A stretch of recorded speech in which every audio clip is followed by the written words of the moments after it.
இறைவனை வழிபடவும் அவருடைய ஆசிரை பெற்றுச் செல்லவும் உங்களை அன்போடு அழைக்கின்றேன். தூயமறை நிகழ்வுகளை தகுந்த முறையிலே கொண்டாட தடையாக இருக்கின்ற நம்முடைய பாவங்கள், குற்றங்கள், குறைகளை நினைத்து மனவருந்தி ஆண்டவரிடம் மன்னிப்பு வேண்டி மன்றாடுவோம். எல்லாம் வல்ல இறைவனிடமும் சகோதர சகோதரிகளிடமும் நான் பாவியினை வருகின்றேன். ஏனெனில் சிந்தனையாலும் சொல்லாலும் செயலாலும் கடமையில் தவறியதாலும் பாவங்கள் பல செய்தேன். என் பாவமே, என் பாவமே, என் பெரும் பாவமே. ஆகையால் இப்பொழுதும் தனியான புனித மரியாவையும் வானதூதர் புனிதர் அனைவரையும் சகோதர சகோதரிகளையும் நாம் இறைவனாகிய ஆண்டவரிடம் எனக்காக வேண்டிக் கொள்ள மன்றாடுகின்றேன். எல்லாம் அல்ல இறைவன் நம் மீது இரக்கம் வைத்து நம் பாவங்களையும் நமது குற்றங்களையும் மன்னித்து நம்மை முடிவில்லா வாழ்விற்குள் அழைத்து செல்வாராக. ஆமென்.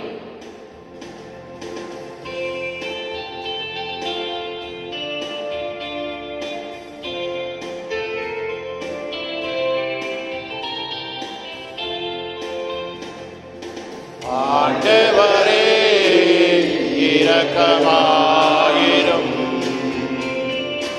ஆண்டவரே இரக்கமாயிரும். கிறிஸ்துவே இரக்கமாயிரும். கிறிஸ்துவே இரக்கமாயிரும். ஆண்டவரே இரக்கமாயிரும். ஆண்டவரே இரக்கமாயிரும். இரக்கமாயிரும். இரக்கமாயிரும்.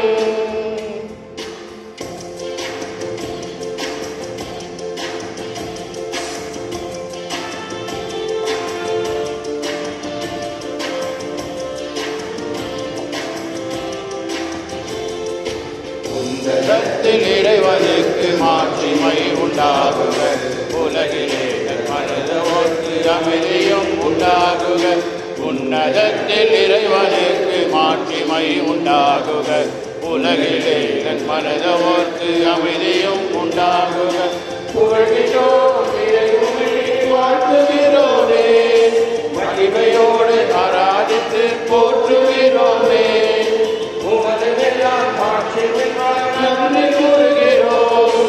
ஆண்டவராம் இயேசுவின் நிகரில் அரசே, ஆற்றல் அனைத்தும் கொண்டு நல்கும் தேவ தந்தையே, ஏக மகனாய் ஜனித்த ஆண்டவர் இயேசு கிறிஸ்துவே, உன்னதத்தில் இறைவனுக்கு மாட்சிமை உண்டாகுக.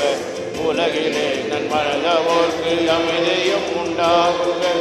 ஆண்டவராம் இறைவனே, இறையும் சம்பரியே, தந்தையிலிருந்து தெரித்திடும் இறைமகனே, உலகின் பாவம் போக்கிய மீட்பரேசுவே, எமது இறைவனின் ஜெபத்தை ஏற்று அருள் புரிவீரே.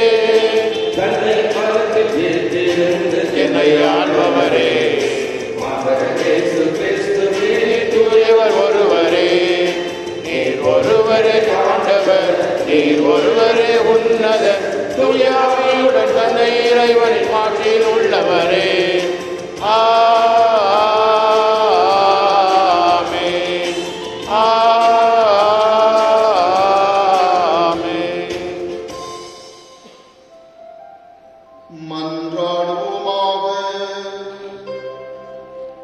இறைவா, வீழ்ச்சியுற்ற உலகெனும் திருமகனின் தாழ்ச்சியினால் மீண்டும் நிலை நிறுத்தி நீரே.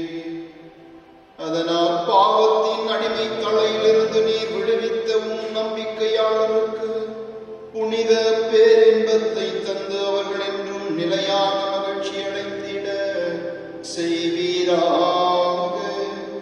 உம்மோடு தூயாவியாரின் ஒன்றிப்பில் இறைவனாய் என்றென்றும் வாழ்ந்து ஆட்சி செய்கின்றவர் வழியாக உம்மை மன்றாடுகின்றோம். ஆமென்.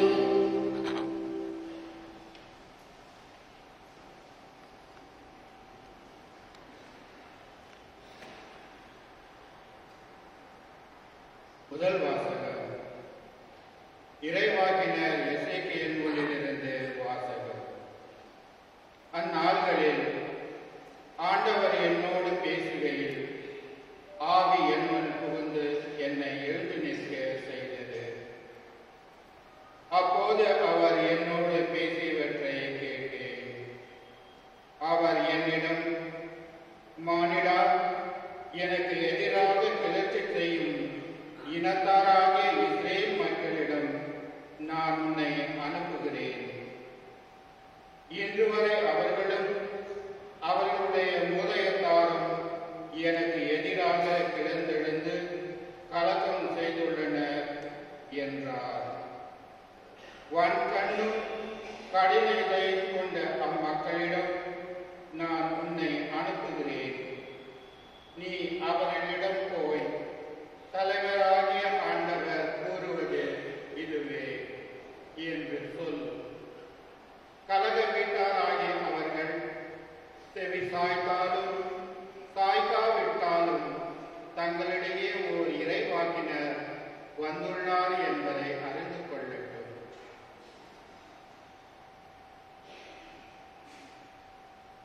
ஆண்டவர் வழங்கும் அருள்வாக்கு. இறைவாக்கு நன்றி.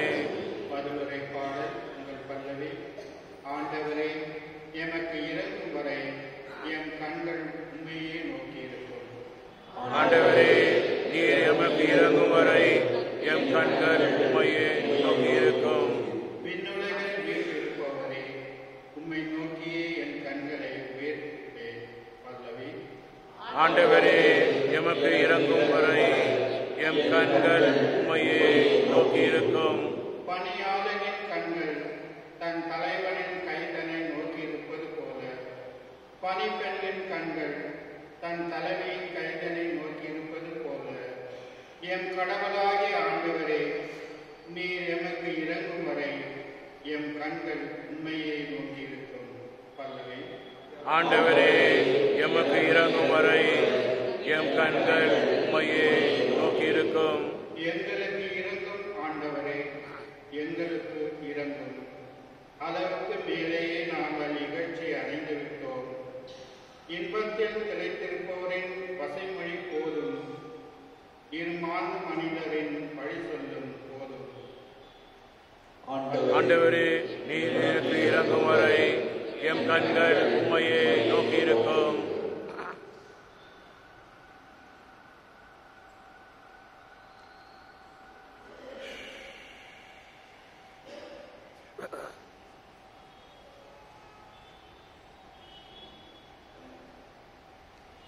திருத்தூதர் பவுல் கொரிந்தியருக்கு எழுதிய 2ஆம் திருமுகத்திலிருந்து 2ஆம் வாசகம்.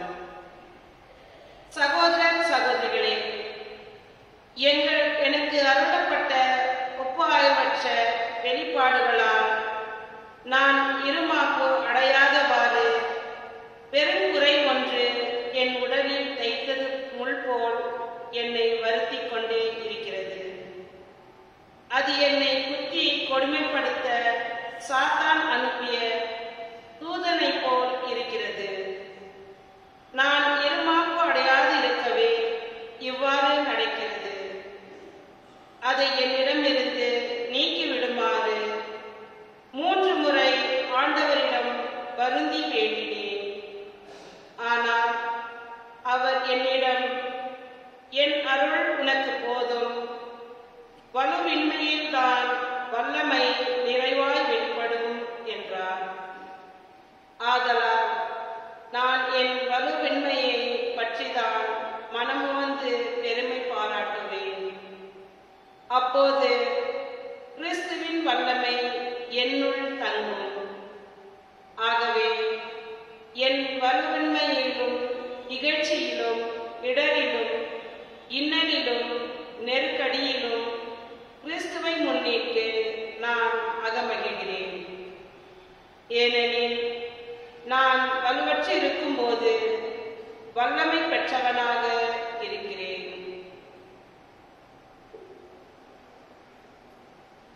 இது ஆண்டவர் வழங்கும் அருள்வாக்கு.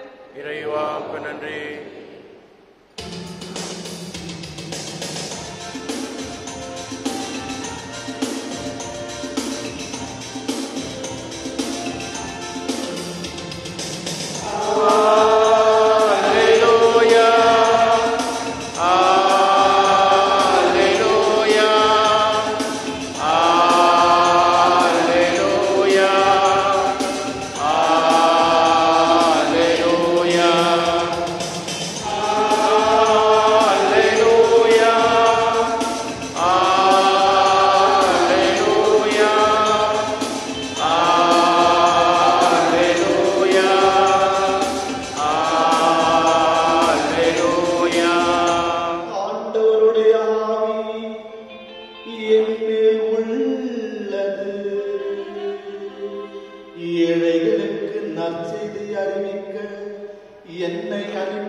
அக்காலத்தில் இயேசு தமது சொந்த ஊருக்கு வந்தார்.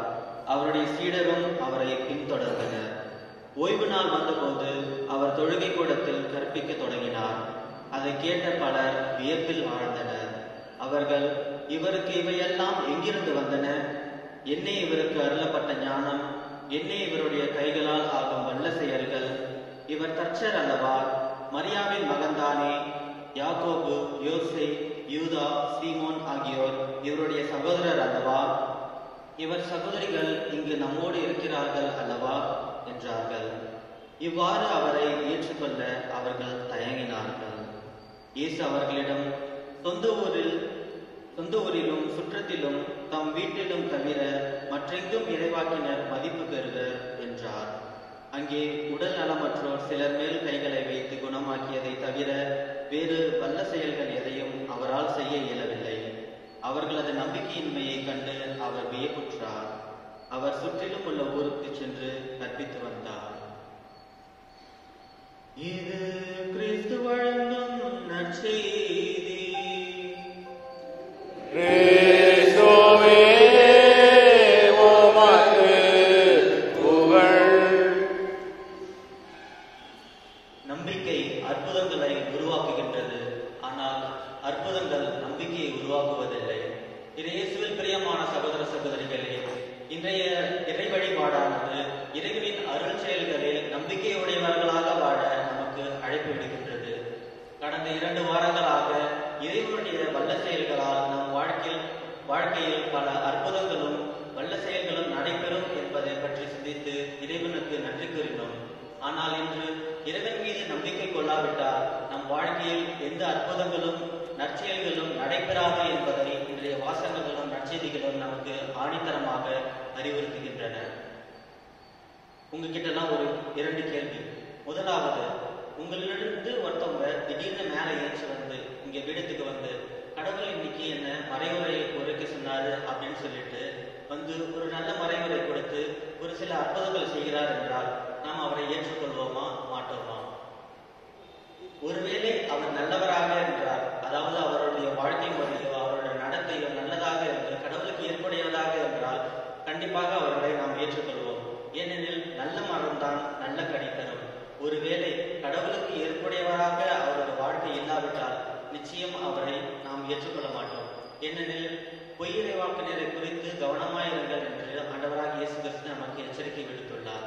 இரண்டாவதாக, ஒருவேளை நம்மளுடைய உறவினர்களோ அல்லது நமக்கு அறிமுகமானவர்களோ ஒரு தொழில நல்ல முன்னேற்றம் அடைந்து நம்ம நிலையில் இருந்து நம்மளோடு தொழில் செய்தவர் நல்ல முறைக்கு வந்து ஒரு பணக்காரர் ஆகிவிட்டால் நாம் அவர் மீது பொறாமை கொள்வோமா அல்லது அவருடைய வாழ்க்கையை குறித்து மகிழ்ச்சி கொள்வோமா? அல்லது நம்முடன் படிக்கின்ற ஒரு மாணவர் நன்றாக படிப்பதில்லை, ஆனால் நம்மை விட ஒரு அதிக மதிப்பெண் எடுத்துவிட்டால் நாம் அவர் மீது பொறாமை கொள்வோமா அல்லது அவருக்காக மகிழ்ச்சி கொள்வோமா? சற்று சிந்தித்து பார்ப்போம்.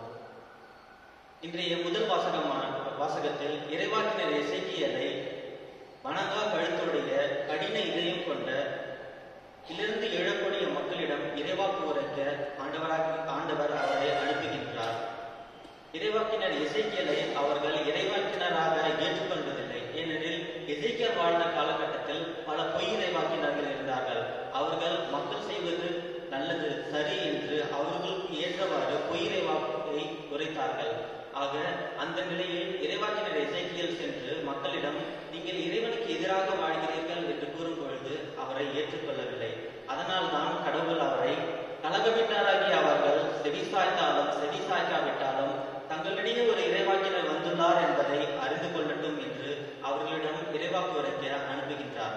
அதே போல் 2ஆம் வாசகத்தில் பவுலடியார் என்ன கூறுகிறார் என்றால், இறைவன் தன்னுடைய வலிமையை குறித்து இறைவனிடம் மன்றாடுகின்றார். ஆனால் இறைவன் எளிதாக என் அருள் உனக்கு போதும் என்று கூறிவிடுகின்றார்.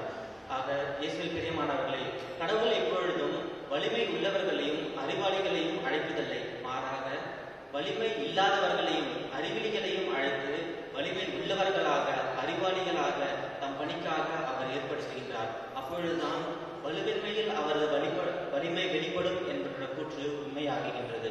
அதே போல் இன்று இயேசுவும் சீடர்களை அழைத்து தம் சொந்த ஊருக்கு அழைத்துச் செல்கின்றார். சொந்த ஊருக்கு பயணமாக இல்லை. அவருடைய பணி வாழ்க்கையில் ஒவ்வொரு இடத்துக்கும் அவர்களை உடன் கூட்டுச் சேர்க்கின்றார். அப்பொழுது இயேசுடன் செல்கின்ற பொழுது அவருடைய வரவேற்பையும் கொண்டாட்டத்தையும் அவர்கள் செய்கின்ற புதுமைகளும் பார்த்து கொண்டிருந்த சீடர்கள் எல்லோரிடத்திலும் வரவேற்பும் கொண்டாட்டமும் கிடைக்காது, மாறாக எதிர்ப்பும் கிடைக்கும் என்பதை உணர்த்துவதற்காகவே அவர் அவருடைய சொந்த ஊருக்கு அழைத்துச் செல்கின்றார். இன்றைய நற்செய்தியை எடுத்துக்கொண்டால் 2 விதமான ஆச்சரியங்களும் வியப்புகளும் நடைபெற்றிருக்கின்றன. ஒன்று, மக்கள் ஆண்டவராகிய இயேசுவை குறித்து வியப்படைகிறார்கள். என்னே அவரது ஞானம், என்னே அவரது வல்ல செயல்கள் என்று கூறுகின்றார்கள்.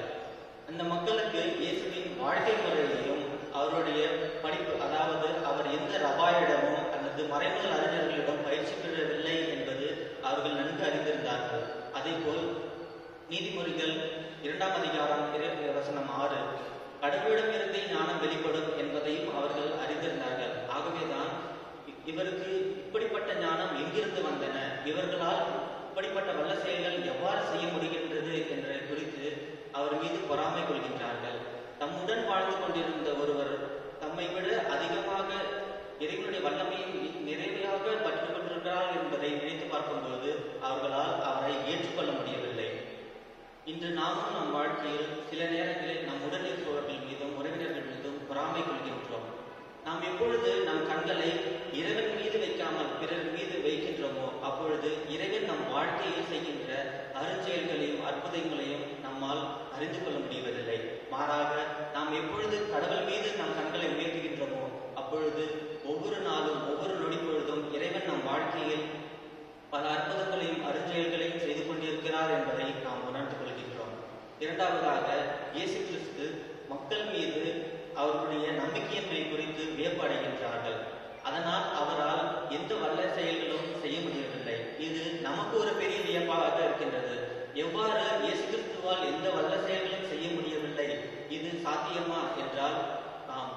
ஏனெனில் கடவுளால் நம்பிக்கை இல்லாத இடத்தில் அவரால் எந்த வல்ல செயல்களும் செய்ய முடியாது.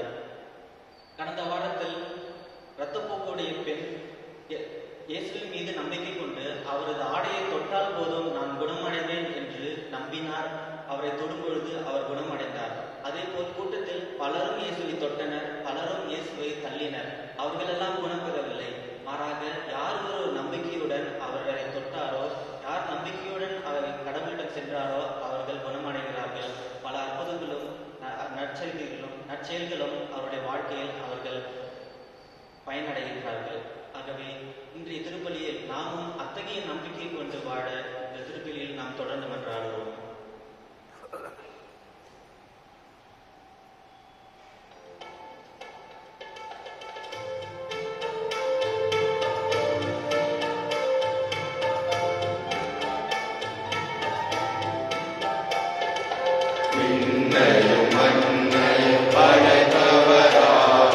கடவுள் ஒருவர் இருக்கின்றார், தந்தை மகன் தூய ஆவியராய் அன்றாய் வாழ்வோரை நம்புகிறேன். தூய ஆவியின் வல்லமையால் இறைமகன் நமக்காய் மனிதனானார். கன்னி மரியிடம் பிறந்தவராம் இயேசுவை உறுதியாய் நம்புகிறேன். தாக்குவின் ஆட்சியில் பாடுபட்டார், சிலுவையிலிருந்து அடக்கப்பட்டார், 3ஆம் நாளில் உயிர்த்தெழுந்தார், இறப்பின் மீது வெற்றி கொண்டார். விண்ணகம் வாழும் தந்தையிடம் அரியணை கொண்டு இருக்கின்றார். உலகம் முடியும் காலத்திலே நறுவர திரும்பவும் வந்திடுவார். திரு ஆவியாரை நம்புகிறேன், அவர் துணை வேண்டுகிறேன். பாவ மன்னிப்பில் தூய்மை பெற்று பரிவார வாழ்வில் இணைத்திடுவே. திரு அவை உரைப்பதை நம்புகிறேன்.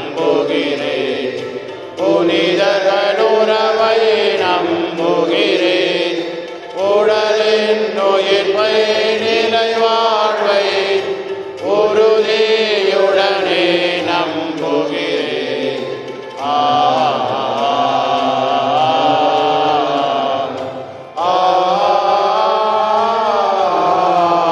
ஆமென்.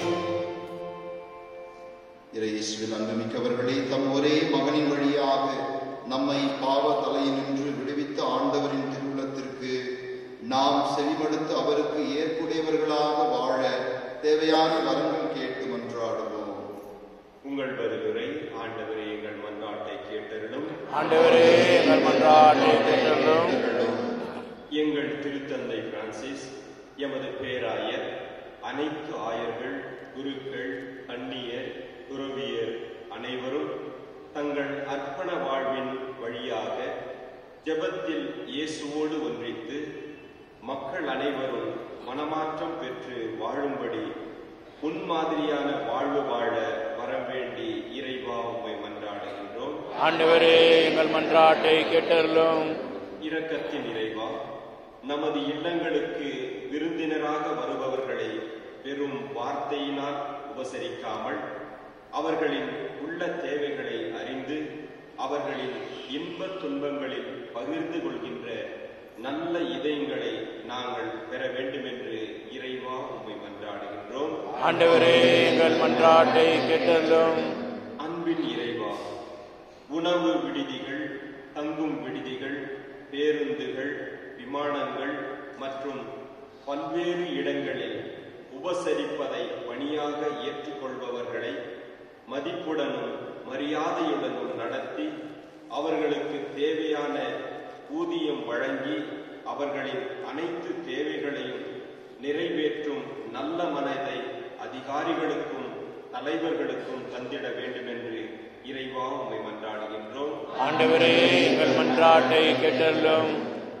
அன்பின் இறைவா, கிறிஸ்துவை பின்பற்றும் நாங்கள் அனைவரும் பெயரளவில் கிறிஸ்தவர்களாக இருக்காமல் எங்கள் சிந்தனையும் சொல்லும் செயலும் இறைவனது திருவுளத்தை நிறைவேற்றும் வகையில் வாழ வரம் வேண்டி இறைவா உம்மை மன்றாடுகின்றோம். ஆண்டவரே, எங்கள் மன்றாட்டை கேட்டருளும். நம்முடைய தனிப்பட்ட தேவைகளுக்காக மௌனமாக மன்றாடுவோம்.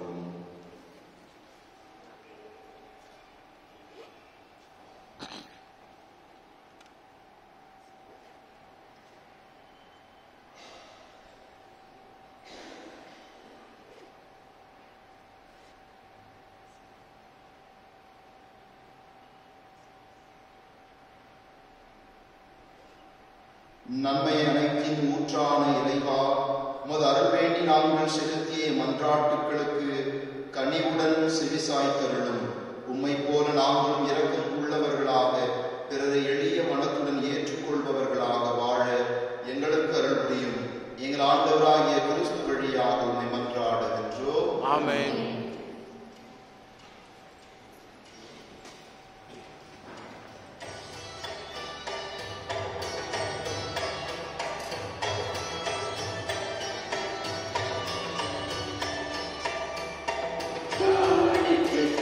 நேரம்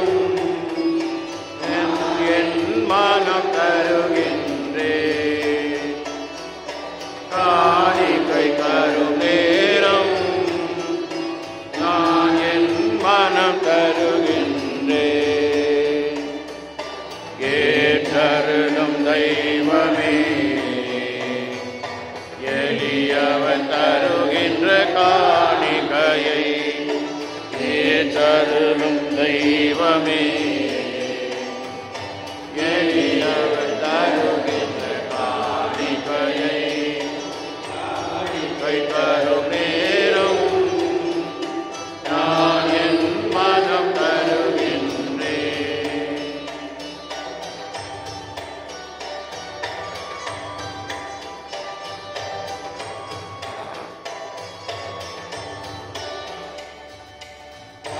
புகழ் பலவாகினும் பரவன் நோவகே சொந்தம். படை புகழ் பலவாகினும் பரவன் நோவகே சொந்தம்.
சகோதர சகோதரிகளே, என்னுடையதும் உங்களுடைய மானிய பலி எல்லாம் உள்ள தந்தையாக இறைவனுக்கு ஏற்றதாகும்படி செவியுங்கள். ஆண்டவர் தமது பெயரின் புகழ்ச்சிக்காகவும் ஆட்சிக்காகவும் நமது நன்மைக்காகவும் அனைத்து நலனுக்காகவும் உமது கையில் இருந்தவரை ஏற்றுக்கொள்வாராக. ஆண்டவரே, உமது பெயரின் மாட்சிக்காக நாங்கள் நேர்ந்தளிக்கும் இக்காணிக்கை எங்களை தூய்மைப்படுத்துவதாம். விண்ணக வாழ்வுக்கு உரிய நற்செயல் புரிவதில் நாங்கள் நாளுக்கு நாள் முன்னேறி செல்வோமாக. எங்கள் ஆண்டவராகிய கிறிஸ்து வழியாக உம்மை மன்றாடுகின்றோம். ஆமென். ஆண்டவர் உங்களோடு இருப்பாராக. உம் ஆன்மாவோடும் இருப்பாராக. இதயங்களை மேலே எழுப்புங்கள். ஆண்டவரிடம் எழுப்பியுள்ளோம். நம் இறைவனாகிய ஆண்டவருக்கு நன்றி பாடுவோம். அது தகுதியும் நீதியும் ஆனது. ஆண்டவரே, தூயவரான தந்தையே, என்றும் உள்ள எல்லாம் உள்ள இறைவா, எங்கள் ஆண்டவராகிய கிறிஸ்து வழியாக என்னாலும் எவ்விடத்திலும் நாங்கள் உமக்கு நன்றி செலுத்துவது மெய்யாகவே தகுதியும் நீதியுமாகும். எங்கள் கடமையும் மீட்புக்குரிய செயலுமாகும். தவறிழைத்த எங்கள் மீது கிறிஸ்து இரக்கம் கொண்டு கன்னி மரியாயிடமிருந்து பிறக்க திருவுளமானார். சிலுவையில் பாடுபட்டு முடிவில்லா சாவிலிருந்து எங்களை விடுவித்தார். இறந்தோரிடமிருந்து உயிர்த்தெழுந்து நிலை வாழ்வை எங்களுக்கு அருளினார். ஆகவே வானதூதர் முதன்மை வானதூதரோடும் அரியணையில் அமர்வோர் தலைமை தாங்குவோரோடும் வான்படைகளின் அணைகள் அனைத்தோடும் சேர்ந்து நாங்கள் மது மாட்சியை முடிவின்றி பாடுவதாவது.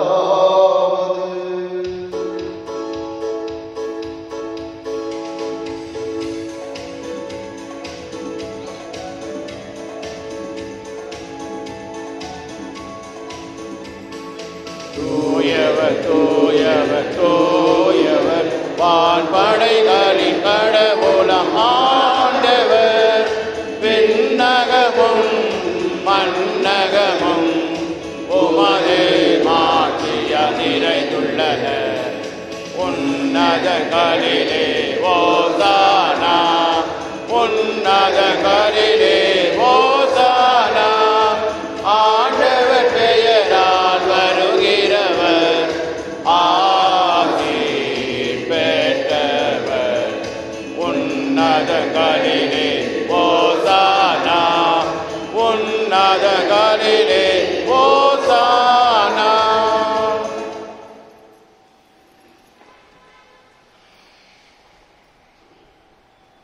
ஆண்டவரே, நீர் மெய்யாகவே தூயவர், தூய்மை அனைத்திற்கும் ஊற்று.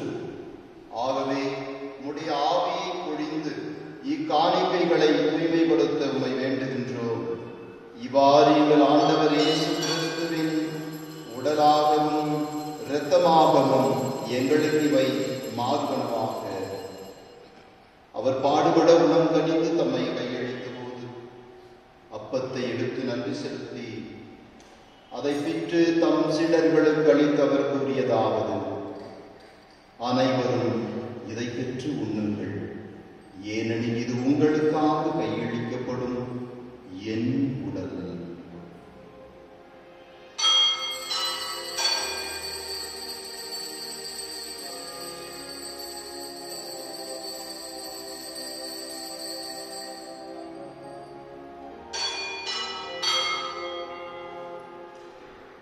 அவனமே இரவு விருந்தை அருந்திய பின் கிண்ணத்தையும் எடுத்து மீண்டும் உமக்கு நன்றி கூறி தம் சீடர்களுக்கு அளித்தவர் கூறியதாவது: அனைவரும் இதிலிருந்து பெற்று பருகுங்கள், ஏனெனில் இது புதிய நிலையான உடன்படிக்கைக்குரிய என் இரத்தத்தின் கிண்ணம்.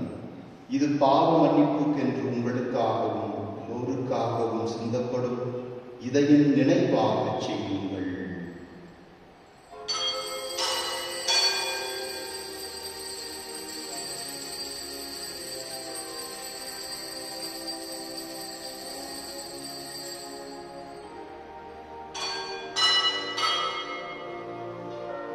நம்பிக்கையின் மறைபொருள்.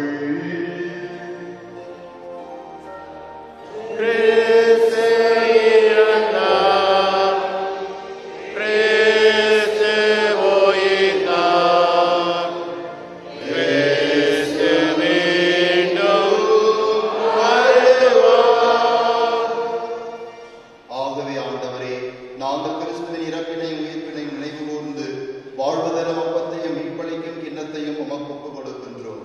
உம் திருமுன் என்று ஊழியம் புரிய தகுந்தவர்களை எங்களை ஏற்றுக்கொண்டீர். எனவே உமக்கு நன்றி செலுத்துகின்றோம். மேலும் கிறிஸ்துவின் உடலிலும் இரத்தத்திலும் பங்கு கொள்ளும் எங்களை தூய ஆவியானவர் ஒன்று சேர்க்க வேண்டுமென உம்மை தாழ்மையுடன் மன்றாடுகின்றோம். ஆண்டவரே, உலகெங்கும் பரவியிருக்கும் அது திரு அவையை நினைவு கூர்ந்தருளும். எங்கள் திருத்தந்தை பிரான்சிஸ், எங்கள் பேராயர் பீட்டர் மச்சாடோ, ஏனைய ஆயர்கள் எல்லா திருநிலையினராகிய அனைவரோடும் உமது திரு அவை அன்பில் நிறைவு பெறச் செய்தருளும். மேலும் உயிர்த்தெழும் எதிர்நோக்குடன் துயில் கொள்ளும் எங்கள் சகோதர சகோதரிகளையும் இறந்தோர் அனைவரையும் இரக்கத்துடன் நினைவு கூர்ந்து உமது திருமுக ஒளியினுள் ஏற்றருளும். எங்கள் அனைவர் மீதும் இரக்கமாயிரம். கடவுளின் கன்னித்தாயான எங்கள் அனைவரியால் அவருடைய கணவரான புனித யோசேப்பு, புனித திருத்தூதர்கள், இவ்வுலகில் உமக்கு உகந்தவராய் வாழ்ந்த புனிதர்கள் அனைவருடனும் நாங்கள் நிலைவாழ்வில் பங்கு கொள்ளும் தகுதி பெற்று உம் திருமகன் இயேசு கிறிஸ்து வழியாக உம்மை புகழ்ந்தேத்து மரமருள உம்மை மன்றாடுகின்றோம்.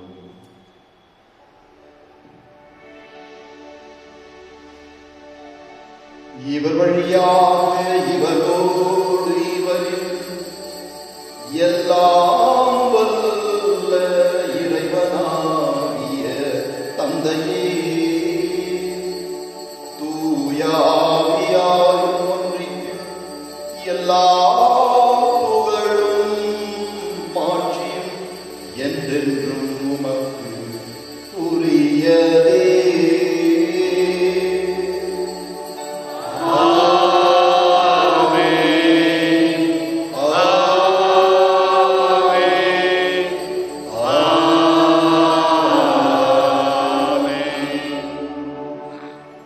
விண்ணுலகில் இருக்கிற எங்கள் தந்தையே, உமது பெயர் தூயதென போற்ற பெறுக.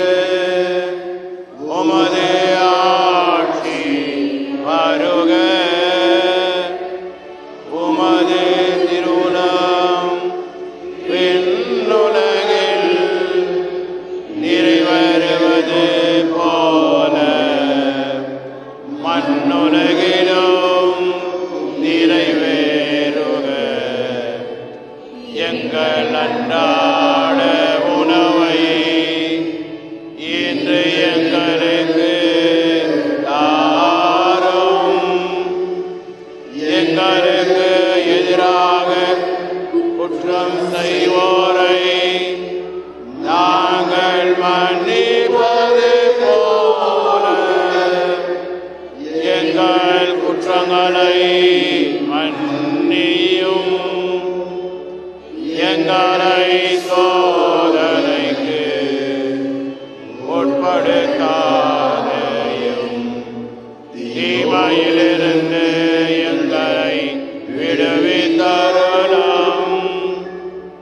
ஆண்டவரே, தீமை அனைத்திலுமிருந்தும் எங்களை விடுவித்து நாங்கள் எல்லா நேரங்களிலும் உம் மீது நம்பிக்கை கொண்டவர்களாய் எங்களை எதிர்த்தாலும் தீமைகள் எங்களை துவள செய்தாலும் எங்களை ஆழ்த்தினால் நாங்கள் விசுவாசத்தோடு உண்மை நம்பிக்கை உள்ளவர்களாய் வாழ எங்களுக்கு அமைதியை கனிவுடன் அருளும். உமது இரக்கத்தால் நாங்கள் பாவத்திலிருந்து விடுதலை பெற்று நலமுடன் வாழ்வோமாக. நாங்கள் எதிர்நோக்கி இருக்கும் விண்ணக பேரின்பத்திற்காகவும் எமிப்பராகிய இயேசு கிறிஸ்துவின் வருகைக்காகவும் காத்திருக்கின்றோம். ஏனெனில் ஆட்சியும் வல்லமையும் மாட்சியும் என்னென்றும் உமது. ஆண்டவரே இயேசு கிறிஸ்துவை அமைதியை உங்களுக்கு விட்டுச் செல்கின்றேன் என்றும் திருத்தூதர்களுக்கு மொழிந்து அவர்களுக்கு அமைதியை அளித்து அவர்களை தைரியப்படுத்தினீரே, நம்பிக்கையில் விசுவாசத்தில் உறுதிப்படுத்தினீரே. அதே போன்று எங்களுக்கும் முது அமைதியும் முது வல்லமையும் ஒற்றுமையும் அளித்தருவீராக. என்றென்று வாழ்ந்து ஆட்சி செய்கின்றவர் நீரே. ஆமென். ஆண்டவருடைய சமாதானம் உங்களோடு என்றும் இருப்பதாக. உம் ஆன்மாவோடும் இருப்பதாக. ஒருவருக்கொருவர் அமைதியை பகிர்ந்து கொள்வோம்.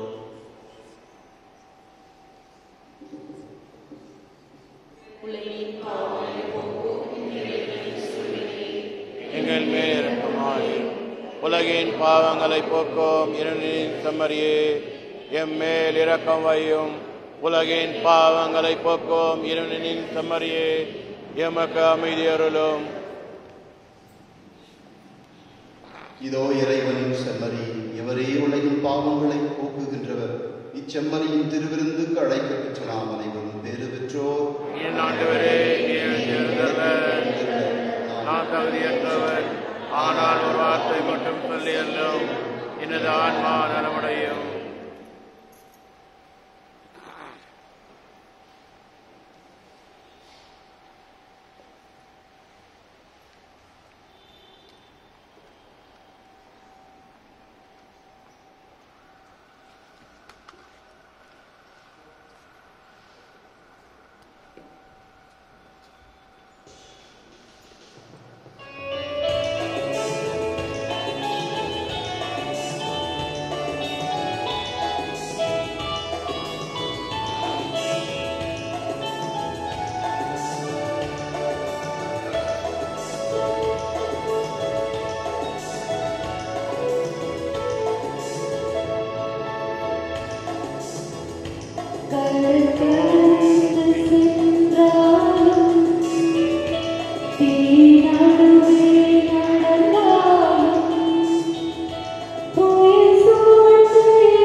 நன்றியோடு மன்றாடுவோமாக.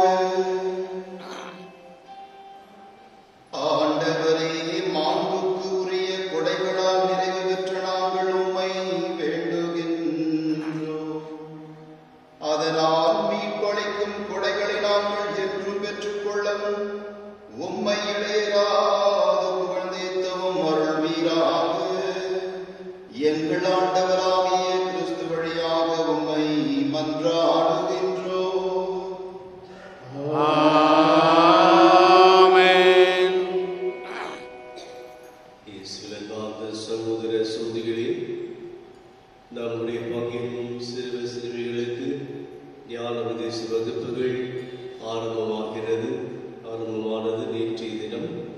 ஒவ்வொரு சனிக்கிழமையிலும் மாலை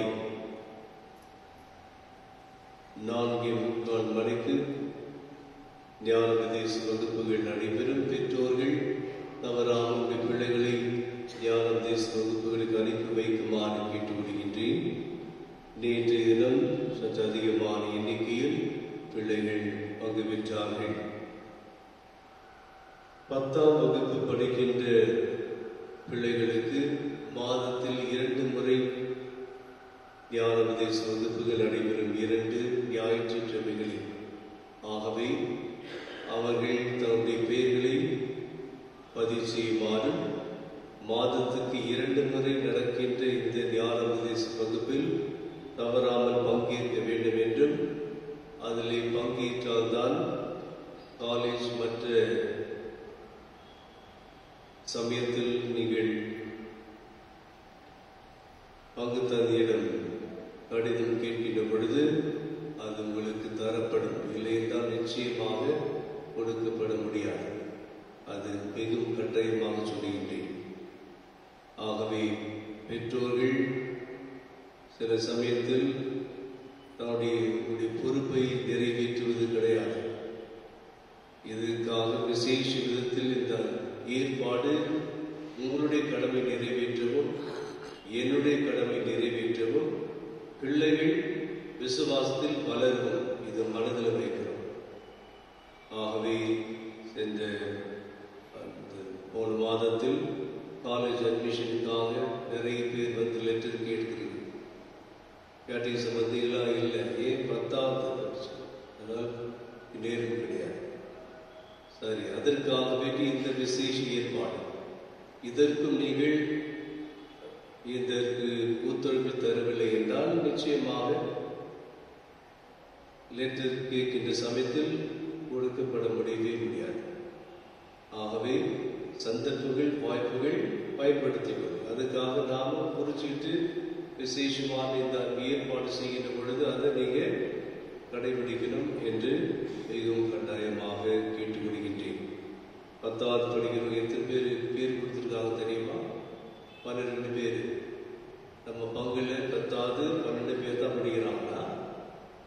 ஆகவே இதெல்லாம் பெற்றோருடைய கவனம் இல்லை.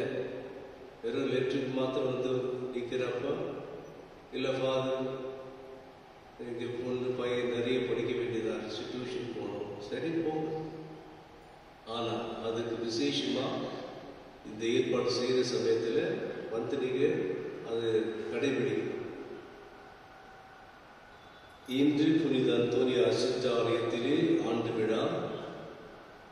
11 மணிக்கு திருவிழா திருப்பலி. மேலும் 5 மணிக்கு தேர்பவனி. இதிலும் பங்கேற்று புனித அந்தோனியாருடைய பரிந்துரையால் வாழ்க்கை வேண்டிய வரங்களை பெற்றுக்கொள்ள அன்போடு அழைக்கின்றோம். அன்பார்ந்தவர்களே, ஜூபிலி ஆண்டில் பயணம் செய்து கொண்டிருக்கிறோம். ஆகவே இந்த அகில உலக அளவிலே ஜூபிலி பற்றி கொண்டாடுகின்ற சமயத்திலே பல ஆயர்கள் பல மேற்றாசனங்களிலே ஒரு முடிவும் எடுத்திருக்கிறார்கள். அந்த மேற்றாசனத்தில் இருக்கின்ற அனைத்து கத்தோலிக்க குடும்பங்கள் இறுதி ஆண்டவருக்கு தன்னுடைய குடும்பத்தை ஒப்புக் கொடுக்க வேண்டும் என்றும் இது ஒரு ஆன்மீக ஒரு எழுச்சிக்காக. ஆகவே நம்முடைய பங்கிலே 1080 குடும்பங்கள் இருக்கின்றன. அந்த 1080 குடும்பங்களும் இந்த ஜூபிலி ஆண்டில் இறுதி ஆண்டவருக்கு ஒப்பு கொடுக்கணும். ஆகவே ஒரு சிலருக்கு எப்படி ஃபாதர் செய்து தெரியல, என்ன பண்ணுறதுன்னு சொல்லிட்டு மிகவும் எளிமையான ஒரு வழிமுறைதான். குடும்பத்தில் இருக்கிற அனைவரும் ஒரு வெள்ளிக்கிழமை நீங்கள் அந்த திருதி ஆண்டவர் படம் ஸ்தாபிப்பது புதுப்பிப்பது என்றால் குடும்பத்தில் இருக்கிற அனைவரும் நல்ல ஒரு பாசம் செய்யணும். அது முக்கியமான ஒரு தேவை. அதன் பிறகு நீங்கள் அந்த நேரத்தை குறிப்பிட்டு குருக்களிடம் நீங்கள் முன்னதாக நேரத்தை குறிப்பிட்டு குருக்களை அழைத்து சென்று குடும்பமாக சேர்ந்து அவங்க எல்லாரும் இருக்கலாம். என் பையன் காலேஜுக்கு போயிட்டா அல்லது வேலைக்கு போயிட்டாங்க அப்படின்னு சொல்ல முடியாது. எல்லாரும் இருக்கணும். கணவன், மனைவி, பிள்ளைகள் அனைவரும் சேர்ந்து இது ஆண்டவருக்கு உங்களுடைய குடும்பத்தை கொடுக்கும். ஆகவே சில தியாகங்களும் நீங்கள் செய்யலாம். அன்றைக்கு ஏழைகளுக்கு ஏதாவது உணவு தருவது, இவராக சில தியாகம் செய்வது. முதன்மையாக நல்லதொரு பாவ செலுத்தினும், இரண்டாவதாக நாளை குறிப்பிட்டு குருக்களை அழைத்து செல்வது, மூன்றாவதாக ஏழைகளுக்கு உதவுவதற்காக ஏதாவது தியாகம் செய்யலாம். இப்படியாக இங்கு உங்களுடைய குடும்பத்தை திருதி ஆண்டவருக்கு கொடுத்து அவருடைய பலன்களை அதிகமாக பெற்றுக்கொள்ளுமாறு அன்போடு கேட்டுக்கொள்கின்றேன். அன்பானவர்களே, நாம் நிறைய இந்த பேப்பர் எல்லாம் வேஸ்ட் பண்ணுறோம் இல்லையா? ஆகவே இந்த வேஸ்ட் பண்ணுற அந்த பேப்பர் எல்லாம், நியூஸ் பேப்பர் இருக்கலாம் அல்லது மற்ற பேப்பர், இவைகளெல்லாம் சேகரித்து வைத்து இங்கே ஃபியாட் மிஷன் என்று அழைக்கப்படுகின்ற ஒரு சிறிய இயக்கம் இந்த வேஸ்ட் பேப்பர்ஸ் இதெல்லாம் சேர்த்து அதை மீண்டுமாக பயன்படுத்தி அதன் வழியாக பைபிள் பிரிண்ட் பண்ணுறாங்க. பல ஆயிரக்கணக்கான பைபிள் பிரிண்ட் பண்ணி இருக்கிறாங்க இது வரைக்கும், இந்த வேஸ்ட் பேப்பர்லாம் சேகரித்து. ஆகவே நீங்களும் கூட இந்த வேஸ்ட் பேப்பர் உங்களுடைய இல்லத்தில் இருந்தால் வருகின்ற ஞாயிற்றுக்கிழமை இங்கே ஒரு பாக்ஸ் வைக்கப்படும். அதிலே வந்து நீங்கள் போடுமாறு கேட்டுக்கொள்கின்றேன். சென்ற ஞாயிற்றுக்கிழமை நீங்கள் கொடுத்த கொடை முன்னியில் 51,860 ரூபாய் உடைய நன்கொடைகளுக்காக நன்றிகள். அனைவரும் எழுந்து நிற்போம். ஆண்டவர் உங்களோடு இருப்பாராக. ஆன்மாவோடும் இருப்பாராக. எல்லாம் வல்ல இறைவன் தந்தை, மகன், தூயாவி உங்கள் மேல் வந்து தங்கி உங்களை ஆசீர்வதித்து என்றும் காத்து வழி நடத்துவாராக.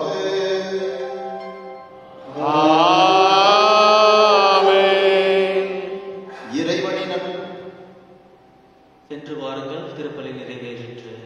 இறைவனுக்கு நன்றி.